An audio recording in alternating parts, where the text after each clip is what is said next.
Welcome to Bookworms. I'm Sarah and this is Haley. And today is Haley's birthday! March the 27th. And today for the birthday girl, we are going to be reading Mouse and Lion by Rand Burkett and also by Nancy Ekholm Burkett. One day, Mouse, hurrying home, lost his way on a rocky ridge. He was in such a rush, he scampered right over a tiny boulder that lay in his path. Well, that boulder rolled over and caught him by the tail.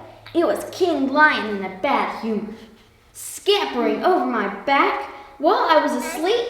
I'm not going to punish you, Runt. I'm going to eat you. Mouse found barely enough courage to squeak, Sire, I took you for a mountain. Honestly. Me, a mountain? Lion mused. That is possible. He swung Mouse to his whiskery jaws and growled. Mouse spun slowly as he dangled. He dangled as he spun. He squinted into Lion's mouth, feeling his warm breath and noting his yellow teeth. Please let me go, Mouse cried. I promise to be loyal. I'm a brave mouse, sire.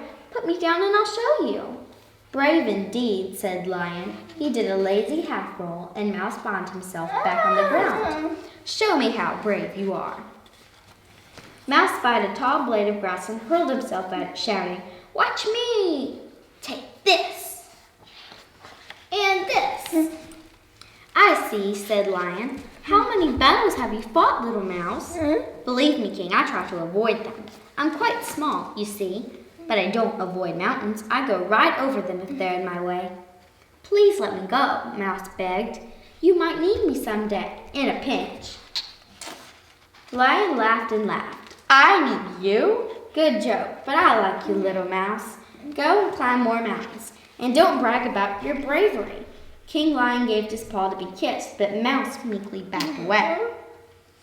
Bless you, sire, and goodbye. Mouse tripped over his tail and rolled down the ridge and out of sight. Lion thought about him for a moment, yawned, and soon fell back asleep. A year passed, and Lion forgot all about his acquaintance. One afternoon, a warm breeze in the tall grass made him drowsy. Ah, yes, he thought, a wink under the old baobab tree. Just the thing. He padded into the leafy shade and stumbled straight into a trap set by hunters. A net dropped and twisted around him. The more he kicked and struggled, the more tightly it bound him. It hurts, he cried, but nobody heard him. At sunrise, Mouse popped out of his nest and sniffed. He smelled Lion and came running. No reason to be afraid of our king, he said, no reason at all.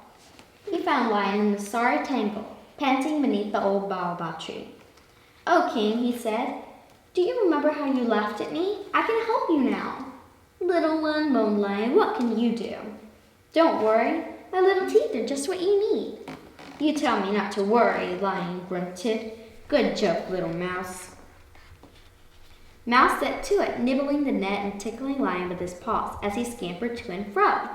Finally, Mouse declared, You are free, Lion. Sire, I mean. Lion stood up, shook his mane, and roared. Then he crouched low to look into Mouse's eyes. Those little eyes seemed full of darting thoughts and things to do. You shall also be free, Mouse. I grant you liberty to climb every mountain in my kingdom, even mountains that snore and rumble in their sleep and roll over when you climb on them. Visit me again, my friend. I will, Mouse promised. Now please take care. Men are everywhere, with traps to snare us, large and small. Lion watched until Mouse vanished between the rocks and grasses. Then he too bounded away until he reached the ridge, where he could stretch and dream of bats and beetles, ants, bright sunbirds, and scampering mice. That day, such small things made him happy. The end.